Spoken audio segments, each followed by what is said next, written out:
A recent study funded by the National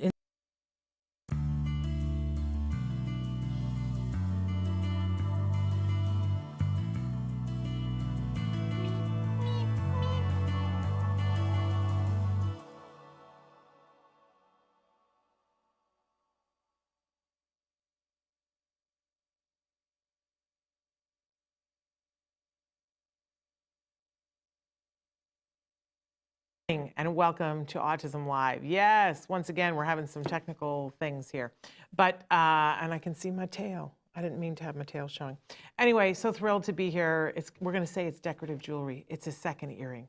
Good morning. Welcome, I'm Shannon Penrod, and we're live. We're all the way live to you. It is Monday morning. It's September 26th, 2022. Thrilled to be here with you on this sparkly Monday morning. I love this time of year for so many reasons. It's a change in the seasons and it's a change in things, but I gotta be honest that it can throw people off. And one of the things that we're going to talk about today is a really important subject that has to do with people getting thrown off. So it's really important. And I know a lot of you are going to go, oh, I don't want to hear this talk. And I want to challenge you that this talk has the ability to help save a life. So whether it's your life, somebody that you love's life, or somebody that you love's one of their people that they love, it has the ability to save a life. So stay with me. We're going to try to mitigate it with lots of fun things to talk about so that it isn't all Debbie Downer. And we've got actual things that you can start doing today that could make a difference, because we're talking about water safety today.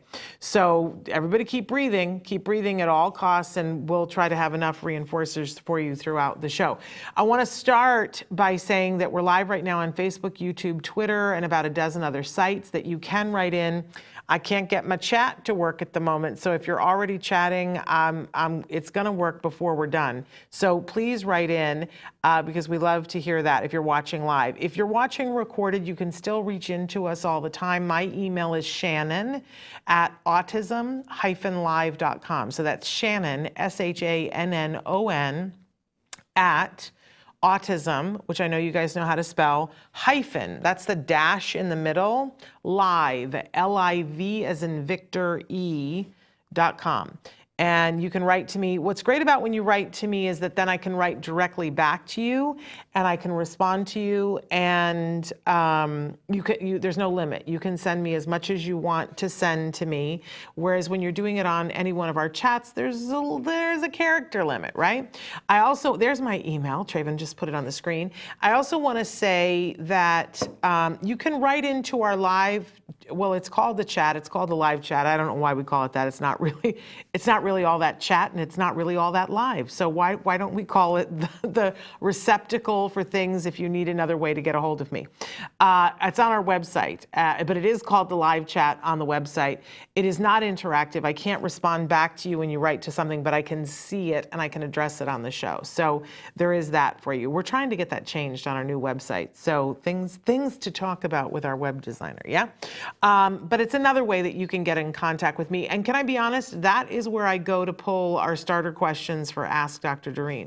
So if you have something and you really wanted to get it on her agenda, sometimes you have to send it in more than once because we have a lot of things that come in there, but then we try to get it so that she can answer your question, yeah? But I also take those from my email as well. So wonderful. Glad that you guys are here. We are the #1 rated autism podcast, and that is entirely because of you guys, because you like us, you share us, you review us. So we ask you to continue doing that. I hope that you know our mission here is to provide information and inspiration. Our mission here is not to have the most views, although we know that when people watch our show that they get that inspiration. So we want to get to those people, but we don't spend our time and our energy and our money in marketing. We hope that you guys will do that for us. So share it with someone, let them know. Otherwise, they won't find us. I still don't have the comments because it's saying that Safari doesn't want to play. So we'll be working on that throughout. I do want to take just a minute. We were live on Saturday night for just about about an hour, I think we were, from a very important event. We joined the folks at Taka. For the first time ever, we went to their Ante Up for Autism event. It's a poker tournament, but it's a gala. It was off the chain. Boy, that Lisa Ackerman knows how to throw a party, I'll tell you that.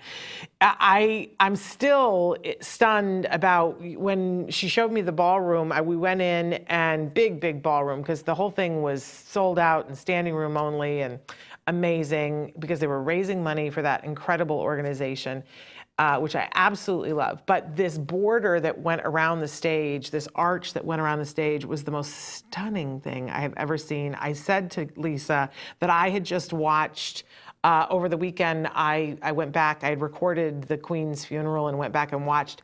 And was anybody else surprised at how minimal the floral arrangements were for the Queens? I now know why, because Lisa had all of the flowers. There weren't any left for the Queen because she had all of them. And Lisa had them all in bright red. So there was this arch of just this, I don't know what it was, bougainvillea with red, like globe-size red roses. The entire place smelled like roses. It was insane. So beautiful, and Lisa looked stunning in this gown that was floral too. Just absolutely amazing. But it was super fun. We ran into some friends that we already know there, like Holly Robinson Pete, and she's gonna come soon to talk about her new book with her son, RJ, called Charlie Makes a Splash, which goes hand in hand with what we're talking about today, because it's water, right? Very important book that we're gonna be recommending to you to get during this holiday season. But we also added a new friend, which was, I'm going to get emotional. It was a very kind of a big deal to me. I don't know who you guys get excited to meet in life, or who's on your list of people that it's like, wow, if I met them, I would be Twitter-pated and probably I would open my mouth and my brain would fall out, right? There have been a couple of people over the years that I've met that I've just been like, I can't believe I just met that person. And there are people who are still on my list. Oprah. If you're listening, Oprah, I would really love to meet Oprah. And you know, I think like David Letterman, and now I'm all about meeting Keith Brymer-Jones, the guy from the Great Pottery Throwdown. Got to meet Keith. But always on my list has been Jonathan Scheck. And for those of you who aren't familiar with the name, believe me, when you see his picture, and I think Traven has a picture of the two of us together with me looking stupid, he probably looks familiar to you, because he's an actor who's been in a lot of different things. The thing that there he is, he's just so stunning. I get a little Twitter-pated now too. So I am the biggest fan of the movie That Thing You Do, which was written and directed by Tom Hanks, and it's an amazing movie. If you haven't watched it, you owe it to yourself to watch it. It stands up over time. There are so many of us that just absolutely are gaga over this movie. It's kind of like a Beatles-esque story. It's a group of guys who have a band in Erie, Pennsylvania. They don't really know what they're doing, but they're having fun, and they're playing in the band, but their drummer gets injured and they have to have somebody else sub in, and suddenly they're a hot thing, and we watch as they have the #1 record. And then we ultimately get to see what happens to one-hit wonders. And Jonathan plays one of the lead characters. He plays the lead singer. He plays the John Lennon role. And he's so good in it. And he's just stunning. And he's that bad boy that all girls love to be in love with, that, you know, maybe we shouldn't be in love with, but he is stunning in this movie. And it's not the only thing that he has done. He's done many, many things. And, but it's the one that, you know, there's just that part of you that you just can't let go. And during the pandemic, the 4 guys who played the 4 wonders, they got together and did a benefit, because the guy who wrote most of the songs and actually sang most of the songs for That Thing You Do died of COVID very early on at a very young age. I don't even think he was 50, and he passed away, and it was just what a devastating loss. So they did an online thing where a bunch of us screaming idiots got to tune in and watch and comment on the movie with Colin Hanks, who had been a PA on back when he was a teenager, was a PA on the film. It was amazing, amazing. So getting to meet Jonathan Scheck was on my bucket list. And he is a great friend to Taka. And Lisa had always said to me, come to one of our events and I'll make sure that you get to meet him. But Lisa did me wrong because he walked up to me on the red carpet and with this grin and he goes, I hear you have a crush on me. Nobody wants to meet anybody like that, Lisa. That was, I was like, I think I even said out loud, I'm going to kill Lisa Ackerman. And of course I'm not, I hugged her. But he was so lovely. What a wonderful ally. What a wonderful dad. What an amazing person. And I just wanted to thank everybody at Taka. I know that they had a great event and raised a grunch of money. That's a technical term. And just wanted to say thank you to celebrities who take the time to speak out, whether they have someone on the family or not. I know it's a hard thing, but because they have their own lives that they're dealing with. And the decision to put yourself in the spotlight and talk about something can be a really difficult thing. So, and there's some of the other celebrities that we talked to. I think we just saw a picture of Holly. And that is Catherine Morris and one of her twin sons who just really took to the mic. You guys know Catherine from Cold Case. And what an amazing mom. She's going to come on and be on the show, and we're going to talk more at length about her journey with twins on the spectrum, and because what an amazing mom she is.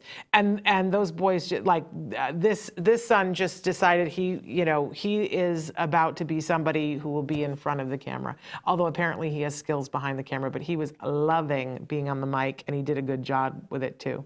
So, and I'm just looking, going, oh, that's how you do the red carpet. So anyway, it was a great event. Thank you to Lisa Ackerman for inviting us to come and do a red carpet there. It was super duper fun. And thanks to Traven and Taja for making that a reality for all of us. And bucket list, I got to meet Jonathan Sheck. And maybe there'll be a time when we can have him be on the show here. Maybe not in studio, because he was telling us that he lives in Tennessee now and that he's working with Dolly Parton and they're going to do some film production in Tennessee, which is super cool. Okay, so super fun, really. But if you haven't watched That Thing You Do, you owe it to yourself to watch it. It's the only non-Christmas movie that I watch over and over and over again. If it's on, I'm scrolling through, seeing what's on. It's like, oh, That Thing You Do is on. I'm going to watch it. If I'm walking through and it's on it, that's it. Everything's over. I sit down and watch it. And there are a couple of times a year where I just go, oh, it's that kind of a day where I'm going to watch That Thing You Do.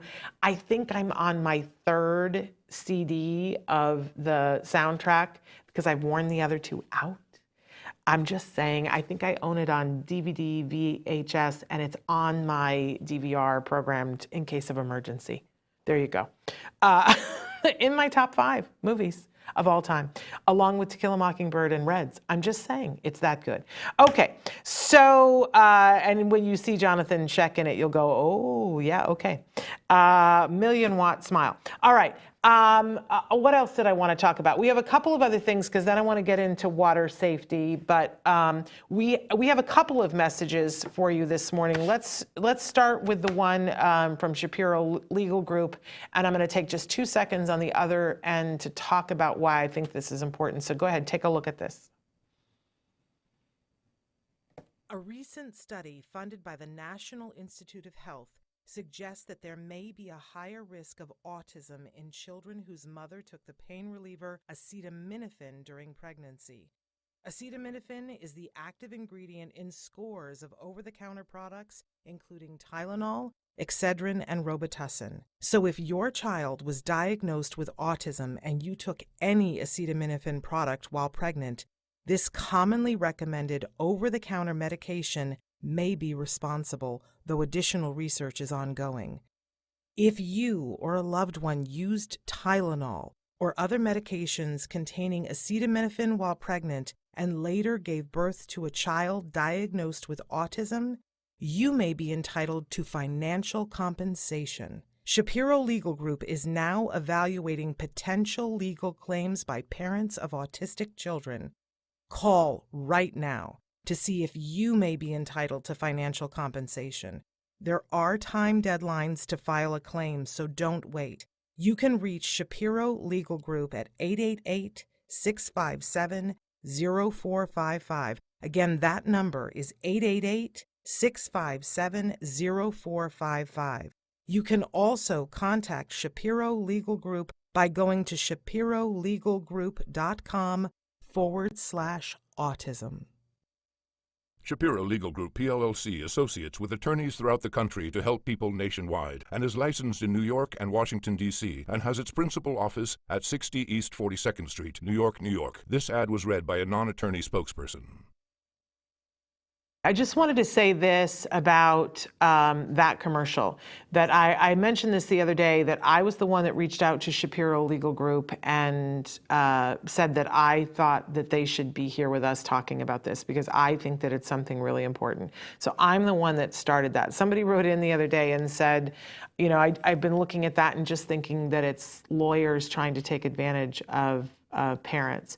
And I want to say to everybody with love, it's really hard to trust. I get it. I totally get it. It's really hard to trust, and it's hard to know who to trust. And I just have to say that I did the legwork, and there are a lot of different firms that are seeking people for this big, and they're all ultimately going to work together, this big class action lawsuit. And that when lawyers get involved and it feels like, oh, is this people taking advantage? I want to say that more research needs to be done. And the only way that gets done is when we get into discovery and more people become part of the case, that people come forward and say, well, I had this experience. And even if you are not eligible, and we were talking the other day about how sometimes, you know, there will be something that disqualifies you, that doesn't mean that, you know, that you're bad or wrong at all. If you're just disqualified, it means because they're going to do a test case first, and they're building information. That's the case where we're at right now, is that we need people to come forward, call the number, talk about, see if you qualify. And if you don't feel like it's wasted time, you furthered the conversation. And it might be that later on there'll be a case that would involve you, right? We don't know, because it's in the discovery phase and they need people to respond. Now, are lawyers going to get a percentage of whatever they get? Yes. And here's my thing about who do you trust and when do you trust. I like it when everything's transparent, when everybody knows what everybody's motive is. And so here is the point that we're at right now, that because of this study that was done, funded by the National Institutes for Health and done at Johns Hopkins Bloomberg School of Public Health, because of the findings of that study, there is room now to do this discovery phase. There is room now for lawyers to say, we think that there's something there, and we want to look at this. So I don't, you know, there is no way that you can be taken advantage of, right? Because it's all apparent and clear, and there is the potential that you can get financial compensation at the end of this, right? But even, I would say, as important is that they're in this phase of looking at things and seeing what is what, which can only help our community. Whenever somebody says to me, you know, unequivocally, they're like, oh, well, I know for a fact that that doesn't have anything to do with anything, I'm always amazed, because I go, oh, okay, how would you know for a fact that that doesn't have anything to do with it? Because I've had people who are like, oh, you know, acetaminophen doesn't play a role. I would say to you that the studies suggest something different, and we need to know more. When we get into a phase where we say, I'm not curious, I don't want to know more, for me that's fear-based, and I like facts. So I hope that if you have kids on the spectrum, that you will call that number and see if you qualify to be in the part of asking further questions, because I see a benefit of that to the autism community. That's all I wanted to say about that. And I personally have talked to the people at Shapiro. I did that legwork to say, are these people reputable? They are. And that's why I'm speaking out about it. So anyway, moving on. We have one more commercial for the All Ghouls Gala, but I think we're going to hold off on that until we need a little bit of a treat when things get a little hot here in a couple of minutes, because we're going to talk about water safety right now. I still don't have my comments because Traven's working on that. We have a technical issue, but soon I'll be able to see what you guys are writing in. And I love to hear what you guys have to say. So keep it coming. Don't give up on me. But we are going to talk about water safety. This is super duper important. And why is it super duper important? Because drowning is the leading cause of death among children with autism spectrum disorder. That's not my opinion. That is, studies have shown this and repeated this. We're quoting the study that was in 2014 from the University of Sciences in Philadelphia. But the National Autism Association also says that accidental drowning has accounted for approximately 90% of total deaths reported in children with ASD ages 14 and younger during the time period 2009 to 2011. And obviously, you know, we need new data on this, but I can tell you, I watch the news, we haven't made the number 0 yet. 90% of total deaths were from drowning. And then look at this one. Children with ASD are 160 times more likely to die from drowning than general population of children. And that's a study done in 2016. These are harsh realities. I don't like sharing them with you, but not sharing them with you doesn't change them. So everybody, you know, we have to deal with the feelings surrounding this, because I don't know about you, but I feel powerless. It makes me want to weep. It makes me want to put my head in the sand and not look at things. But we can't do that. We have a responsibility to our kiddos to do everything that we can to change the dynamic in our house if nobody else is. So, you know, I love, and I wonder if I'm going to get the ones from before, Traven. Thank you. One of my favorite people on the planet is Dr. Jonathan Tarbox. And years ago, when he was on the show, he said this, and I thought, oh my gosh, this is one of the most powerful things that I've ever heard somebody say, because our kids don't always have the ability to communicate with us. But he said, what if your child had the ability to look at you and say, the very first opportunity I get, I'm going to run toward water? What would you do to keep them safe? And whatever that is, the thing that you would do in that moment, do that. Do that. If your kiddo could look at you and say, you know, like at some point you're going to look away and I'm going to run, and I'm going to run directly to water. Like, what wouldn't we do, honestly? And so we should take whatever those measures are right now. Right now. And I know it gets overwhelming, but we're going to break it down for you into a whole set of things. The first thing that I want to say, though, is that it's not a myth that our kids are drawn to water. Now, some of our kids are definitely afraid of water, but a lot of our kids, like, they're fascinated with it and they want to get in it. And there's a bunch of different reasons why. But water is a sensory thing. If you stop and think about it, water, things sound different around water. Things smell different around water. If you put your feet in water, your whole body feels different, right? But if you put up to your knees in, it feels different, right? You feel different. The way your weight displaces feels different. And if you go up to your neck in water, there is pressure that you feel from the water, but your temperature will change as well too. So, but that's just the feeling sense. What about, and I talked a little bit about the smell, but there's the way light plays on water, and that it makes colors and it makes rainbows. And when you splash, it makes rainbows and different colors. So there's a whole bunch of different reasons why our kids are drawn to water. We have to stop acting like that isn't the truth. Our kids are drawn to water. And if we can retire from the debate society about that, then we can start to look at things and say, okay, so what are we going to do about this? So years ago, when we were talking about this, because I think it's the big thing that the general public doesn't understand. And I think even within our community, a lot of times this is so harsh, we don't want to look at it, right? But the truth of the matter is there's a bunch of different things we could do. So we wanted to come up with something fairly easy to remember, and we came up with STOP. And we're going to go through each one of these things. But so the S stands for secure, the T stands for teach, the O for organize, and the P, partner with professionals. That these are the steps that we can begin to take to, you know, that moment that Dr. Tarbox talked about, if your child is looking at you and saying, the first opportunity I get when you are doing something else or your focus is somewhere else, or you go to the bathroom or you're cooking, I'm going to run towards water. And when we think, okay, sometimes I don't even know what would I do? What can I do? What possible thing can I make this less? And so we've given you a list of things here. So let's start with secure. So this is about starting with your house and securing your house. If you don't already have a way that you can make sure that your child is safe within your house, it's really a day to look at that and go, I'm going to make this a priority. And I really want to talk very seriously about this because it's not the same for all kids.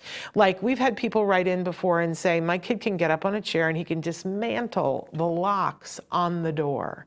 Some of our kids, they're like Houdini, and that's a challenge. To see 5 locks on the door is like, woohoo, you made my day, because now I have something that I need to break out of, because they love the functionality of it, right?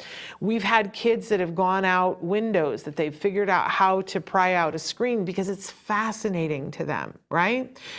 Some people have found that there are those very low cost, now there are little alarm systems that you can adhere. You don't even have to put screws into things. So even if you're renting, I would tell you to make sure you get one that's, I mean, they sell them really cheap now, but I think you get what you pay for, kind of thing.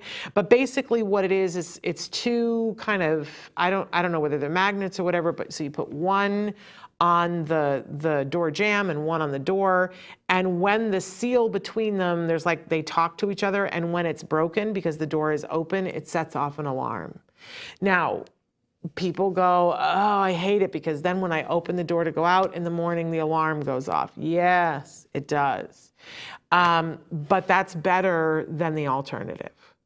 That you need to have a way, and if you know, some people have their house wired so that they have a place, command central, where they can see, and there's cameras and everything. If you can afford that, great, but not everybody can afford that.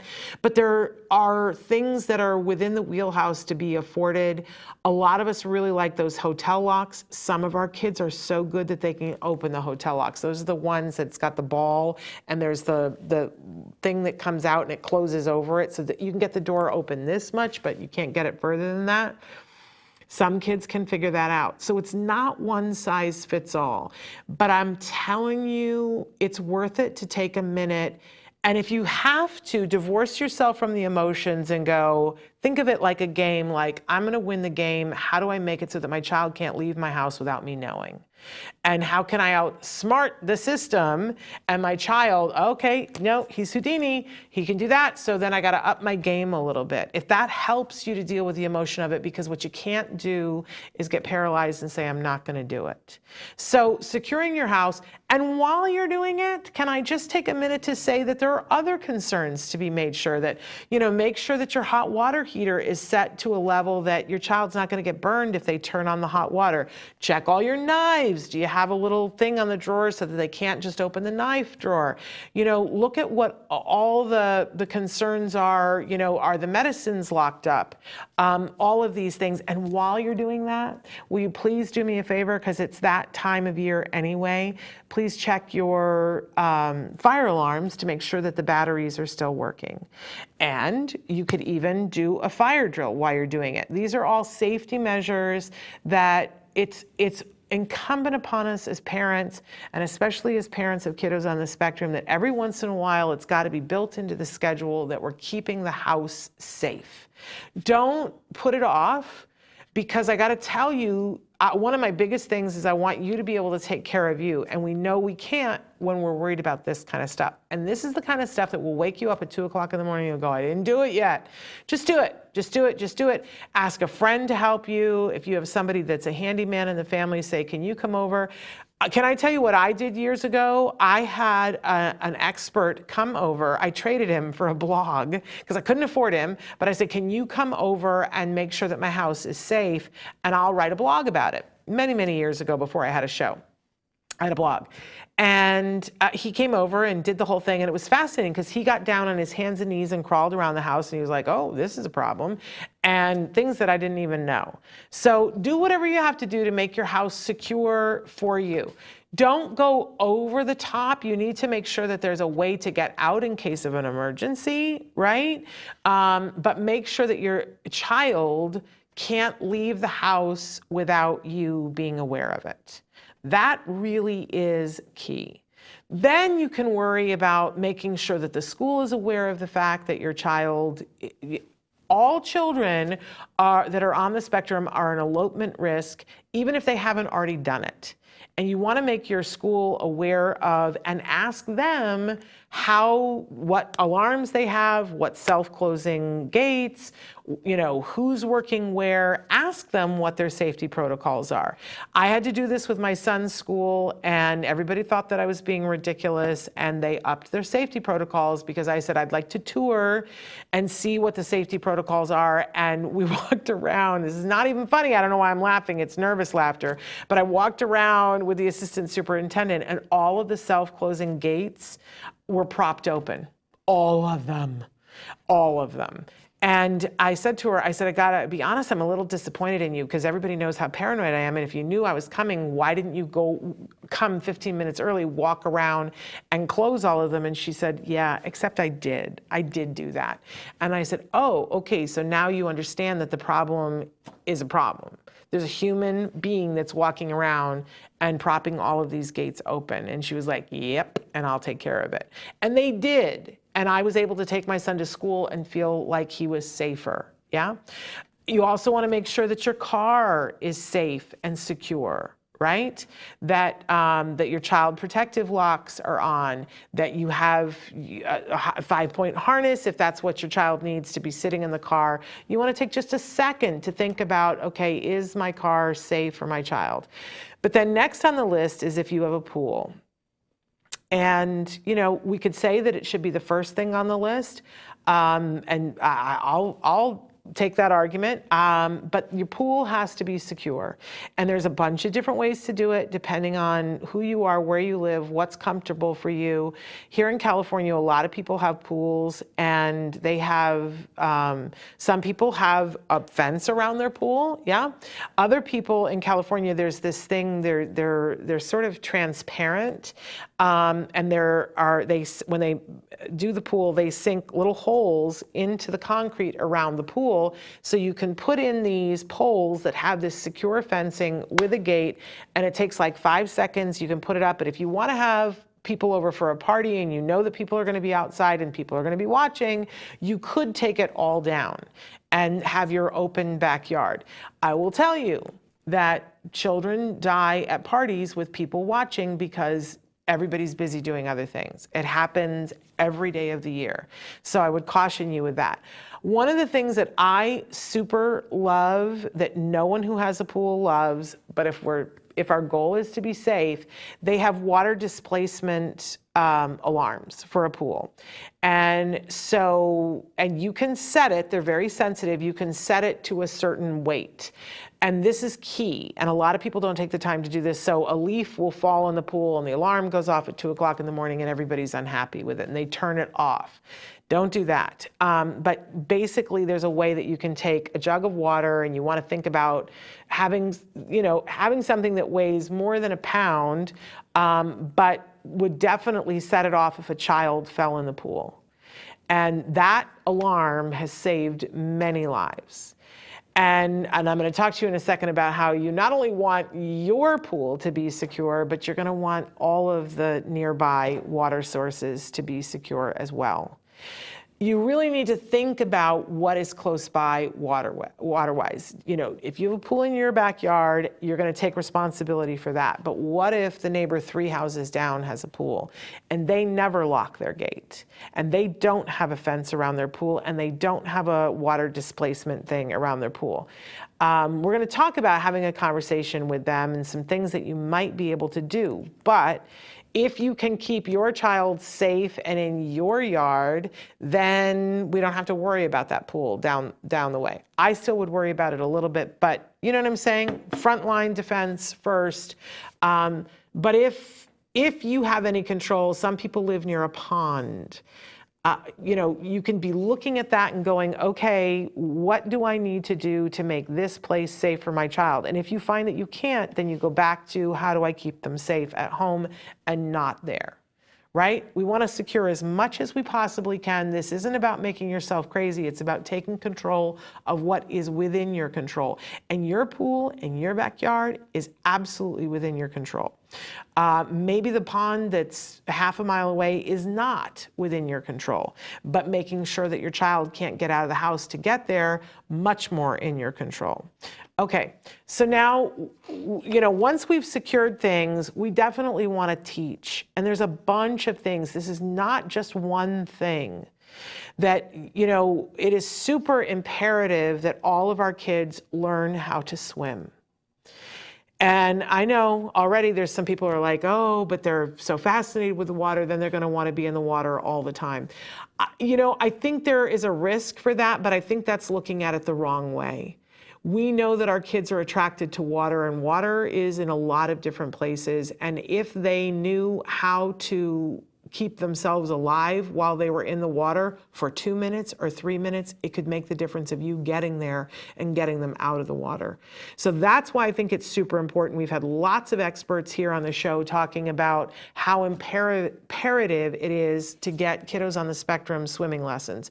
And it's everything, right? You want to make sure that they know how to float. One of the things that I love is that there's a bunch of swimming teachers that they start very young with babies, and they teach them how to swim in their clothes with their shoes on. And what they teach them is how to, when you're in the water, how to get on your back and float with your clothes on, with your shoes on. Now think about why. Because that is life-saving. If they know how to do that, first of all, that's a very beginning swimming thing, and that's really comes to the core of saving the life. If they can get themselves over onto their back, they can continue breathing, and that buys you time. And this is about minutes, saving a life, right? The next thing that they will teach them is how to swim to the edge. Also super important, right? And then they can fine-tune all kinds of skills after that. But swimming and them knowing those things, how to get on their back and float, and how to swim to the edge, critical for our kids to know how to do. We also, though, need to teach them how to wait. That sometimes their desire to get in the water or to get someplace else is so great that they cannot wait for you, and they will leave. I think about my son. I see, let's talk about Life Fest too.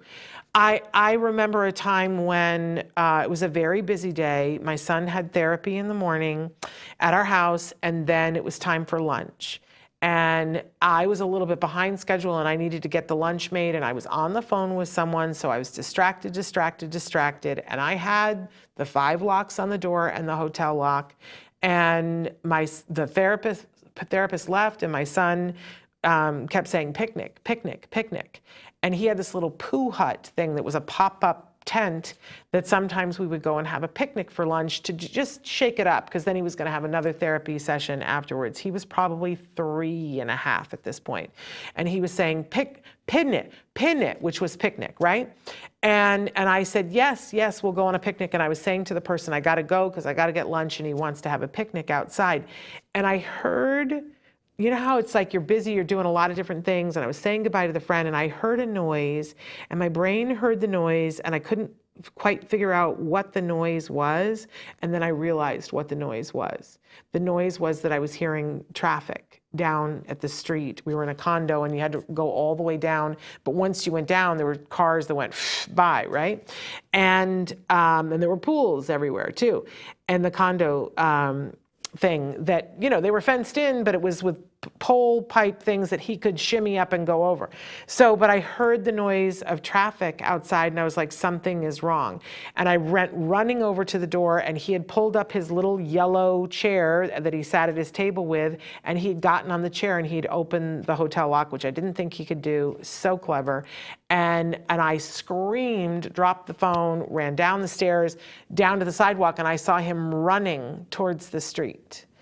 And I mean, we were seconds away from him likely being hit by a car.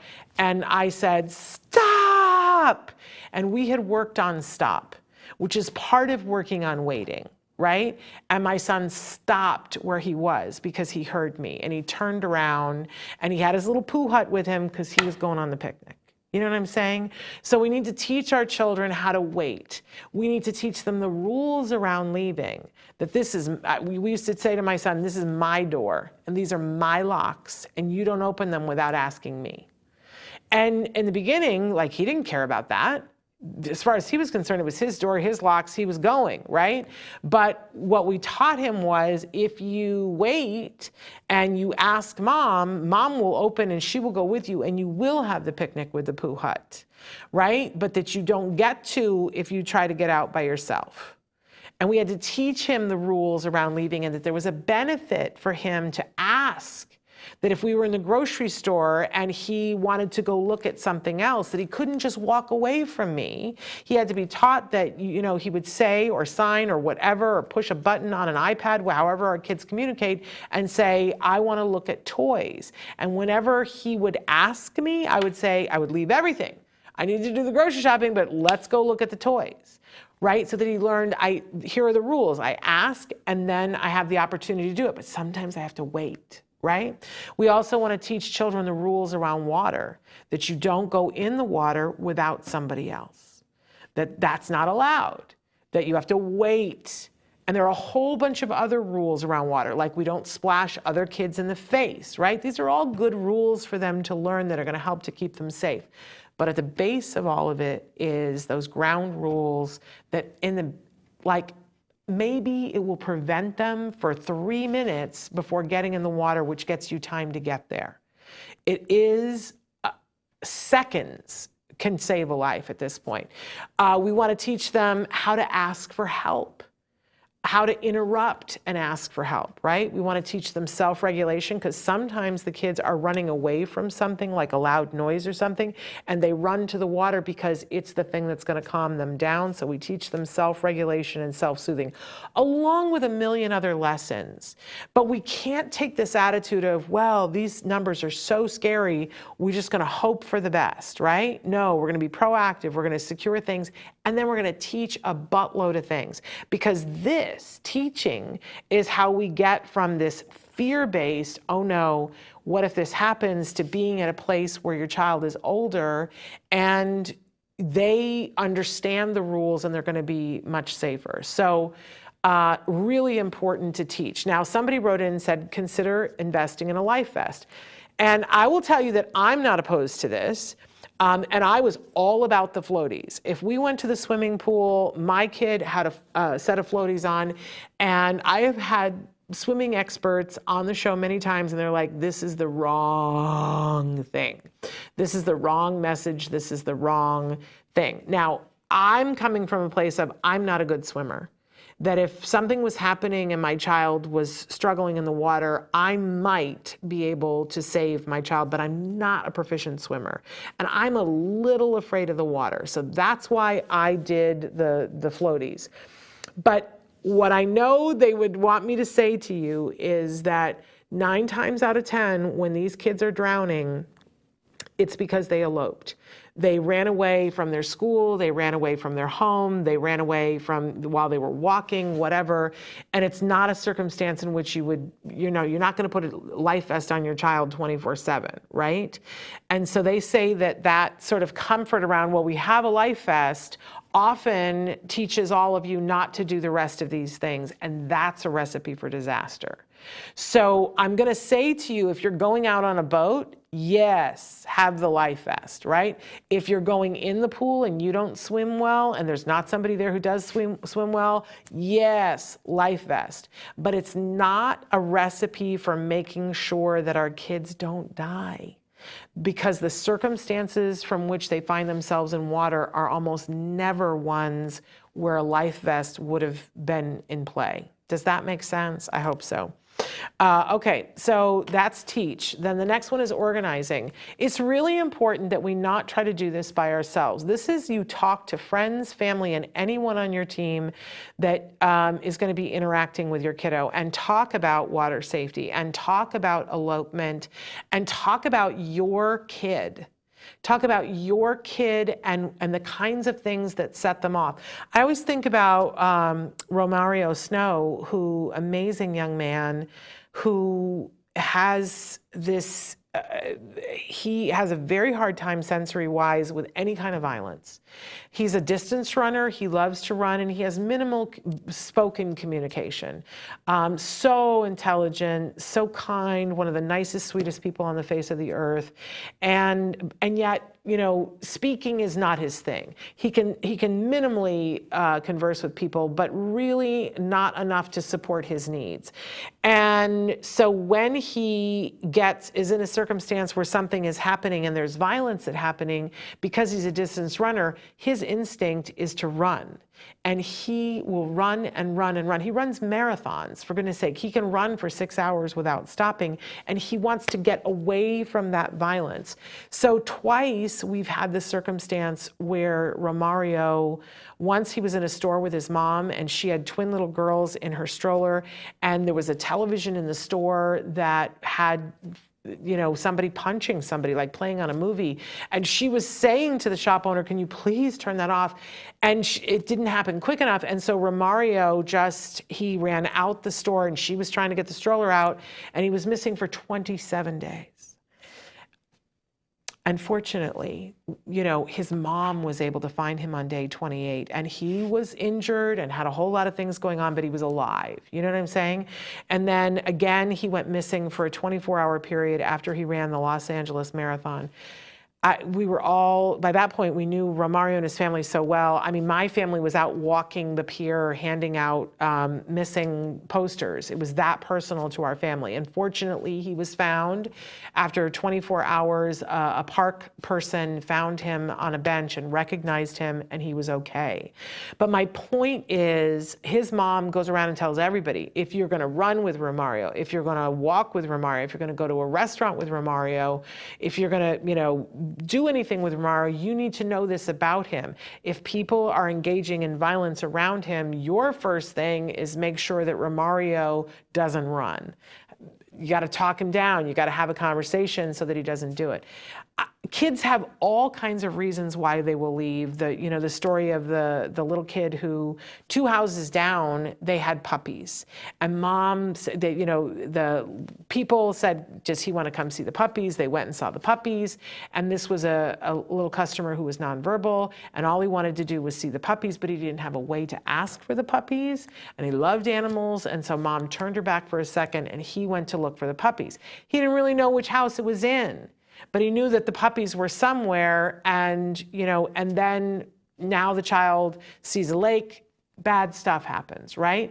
So we talk to friends, family, and anyone on your team about the risk and how we're mitigating it. And tell them the rules that you're teaching your child. And tell them, here's what we have in place, safety at home, here's what we're doing, here's why. Share the statistics with them about that it's the #1 cause of death. I know it feels dramatic, but anytime I explain this to people who are outside autism, they go, I had no idea. Why aren't we doing more about that? Why isn't everybody aware of that? And it's because it's an icky thing. Nobody wants to talk about it, and we feel powerless. Let's take some of our power back. Let's have conversations. So talk to members of your neighbors and members of your community. If you've got a neighbor who's got a pool 3 houses down, I think it's worthwhile to go have a conversation and say, is there a way that my child can get in your backyard? Can I help you to buy a thing that, displaces water and sets off an alarm? I think you'll find that some neighbors are going to be butts about it and be like, my pool, my rules, whatever. And then you just got to be extra careful and teach your child, you don't go there ever, right? But I think you'll find that there are other neighbors who will go, oh my gosh, I don't want to wake up to have a dead child in my pool. I think I'm going to work with you on this, right? I hope you all have neighbors who are going to care about your child. But I do think it's important that you need to organize an emergency plan. It's terrible. It's the unthinkable, right? But what happens if your child goes missing? And really you want to be thinking of two things out the gate. Like, where could your child be that they would be in danger of being hit by a car? Because that's the number 2 reason why children on the spectrum die. So, is there some place that they could be hit by a car? But where is the closest body of water? And I encourage you to, we're going to talk about this in a second, but talking about with your first responders and have them be a part of your emergency plan. But there are QR codes and tracking devices that can help you. So we love the folks over at If I Need Help. You can go to ifineedhelp.org, and they make QR codes that are specific to your child. And you can get them, they can go on shoe tags, you can iron them onto clothes, there are necklaces that they can go on, everything under the sun, they can put the QR code that's for your child. Now, if your child, yeah, we're going to get to that in a second, thank you. If your child goes missing, the thing about these that I think is really amazing is that sometimes people will find your child and then you get reunited with your child that much faster, right? But also the thing that I think is super great about it is that if you or somebody else, excuse me, scans that code, there's a bunch of information there that's really helpful. So if the unthinkable were to happen and your child goes missing and you immediately have your plan and you head towards the water and somebody else heads towards the highway, that you're going to, look for your child, and you've taken your phone with you and you're 911ing, the first thing that emergency is going to want to know is everything about your child. And that is not the moment where you want to be finding a picture for your child, where you want to be explaining, but it's all there with that QR code. That you can say, here's the thing, I'm sending it over to you, or, here's the number for whatever it is, and that they have all that information. I think that that's super important and helpful. Tracking devices too, if you can afford them, or if your insurance will cover them, sometimes your state will cover them. I believe in New York State that they're covered, because that was part of Avante's law, after Avante went missing and was found drowned. That there are lots of feelings and emotions about this, but I think it's so important that we keep our kids safe, and that there are many different tracking devices, and they run on different things. Some of them are satellite, some of them aren't. Do your research to find the one that works for you and your life and your child. Some of them are a bracelet or an ankle thing that people in the community get fatutzed about and say that it's, inhumane. It doesn't have to be. It can be. They look like a watch, right? Whatever works for you, but find something if you're afraid that your child will run. Okay, and I got to pause for a second because we've talked about really hard things. I want you to see something really fun that kind of goes along with this, because we're getting ready to do the All Ghouls Gala, which is a fundraiser for Autism Care Today, and one of the things that they give grants for are these kinds of things, for tracking devices, for ABA to teach a child the rules, for swimming lessons, for all of these things. So let's take a second and look at something fun talking about the All Ghouls Gala, and I'll be right back in a minute.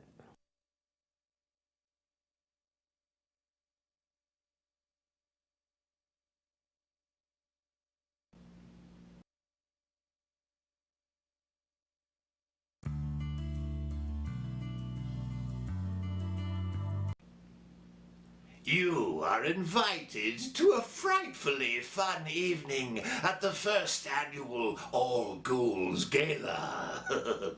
Eat, drink, and be scary at an exclusive venue in Woodland Hills, California on Saturday, October 29th, 2022. Join us if you dare from 6 p.m. until death do us party. Dress to kill. Devilish prizes will be awarded during a spooktacular costume contest. Tickets to this exclusive event are available now at Eventbrite. But they won't last long. Will you? Proceeds from the event benefit autism care today. So get your scare on.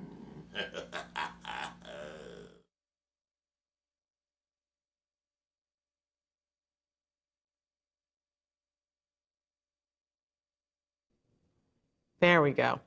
I'm just saying, very proud of that because that's my husband underneath all of that prosthetic, and my son edited the video together. So very proud. Family project. Please join us at the All Ghouls Gala. I'm actually, if you're going to be in the area, and it is a pretty hefty ticket price to go because raising money for these kinds of things. But I need a team of volunteers.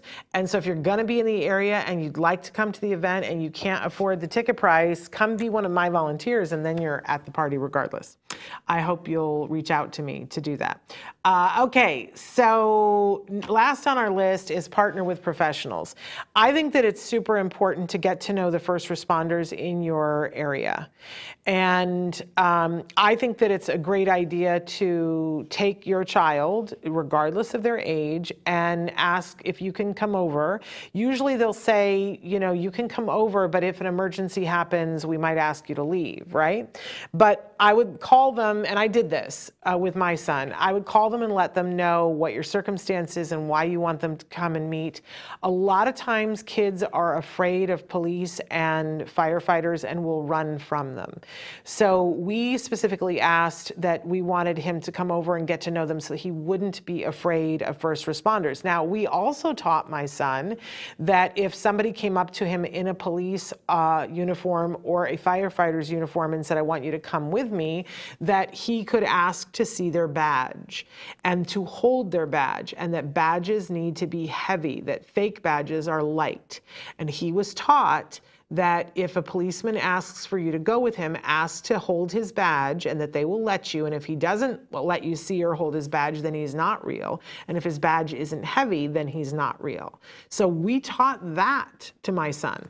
But I think that when you go to the police station and I recommend both, the fire station, and have them practice that. Say, are you a real fireman? And, sign or whatever to ask to see the badge. I'll tell you what that does. It helps the police officers to know that, how to communicate with your child and to have common ground, and it helps your child to not be afraid of these individuals if they need them in the moment. And I guarantee you that if you go and they get to know your child, then if you ever have to be the person that calls and says, I need help right now, you're that much further ahead of the game because somebody on that team already knows your child. I think it's a really worthwhile thing to do. I also think it's worthwhile to get to know your school officials. And I mean up the chain. You need to know who your superintendent of schools is. You need to know who your vice principal and principals are. Get to know them and get on the good side of them and partner with them to keep all kids safe. Will you get a reputation as being a bit of a pain in the you-know-what? Probably. It's okay. I know that for my son's school district that I made inroads.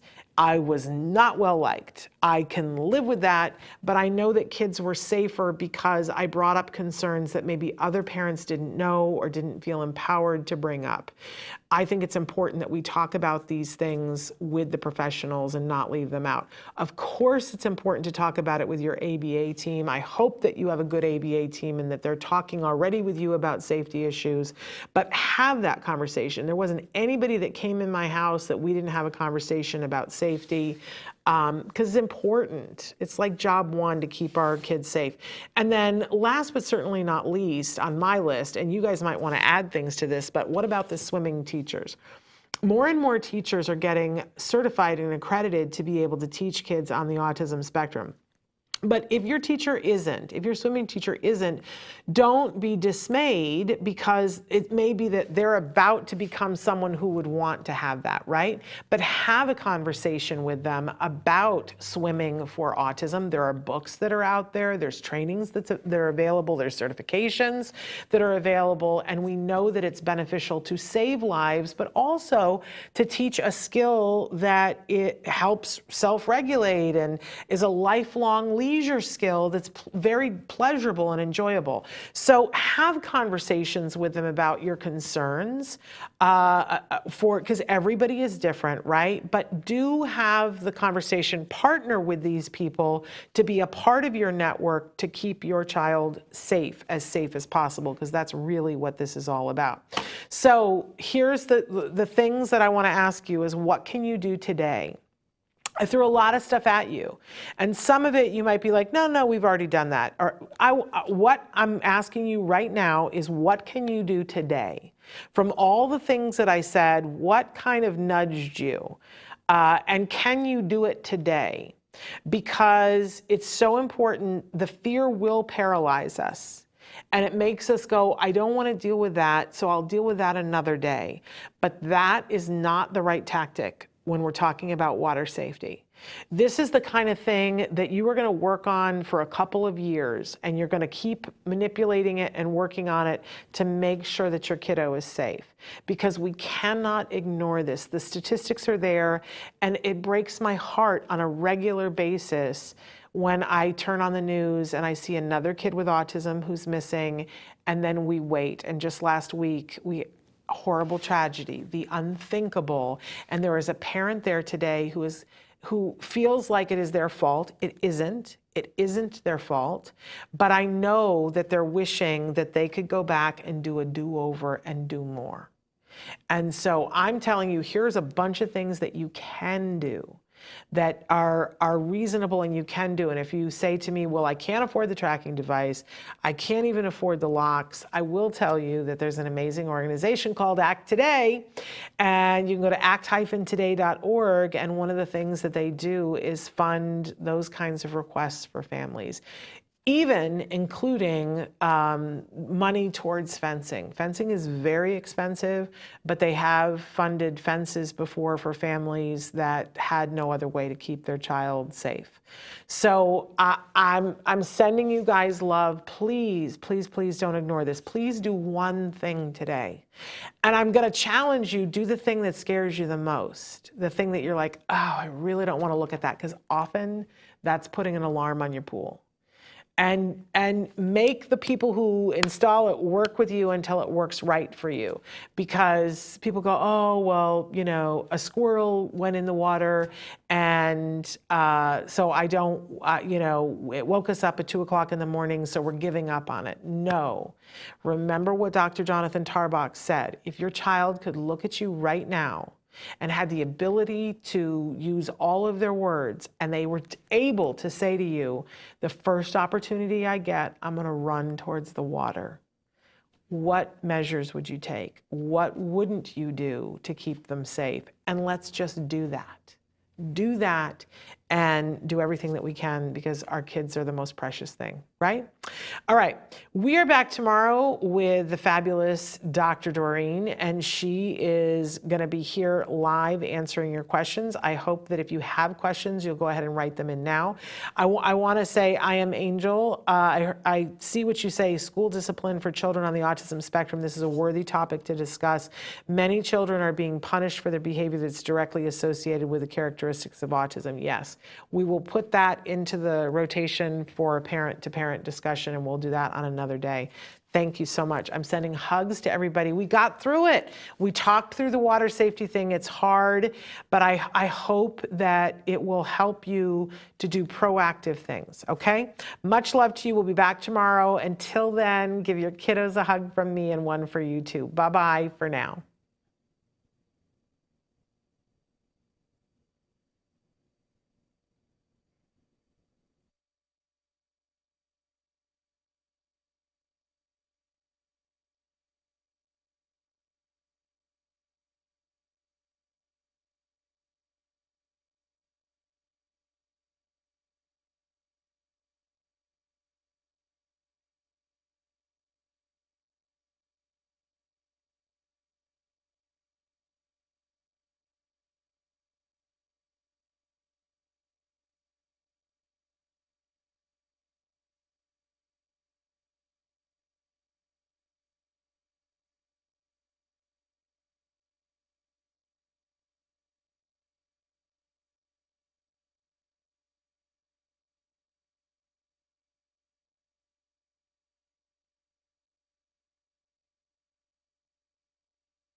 If you found anything helpful in this video, please give us a like. In fact, make sure that you smash that subscribe button on YouTube and give us a like on Facebook. You can also follow us on Twitter and on Instagram for important updates. And please download our free podcast wherever you get your podcasts. Thank you so much. See you next time.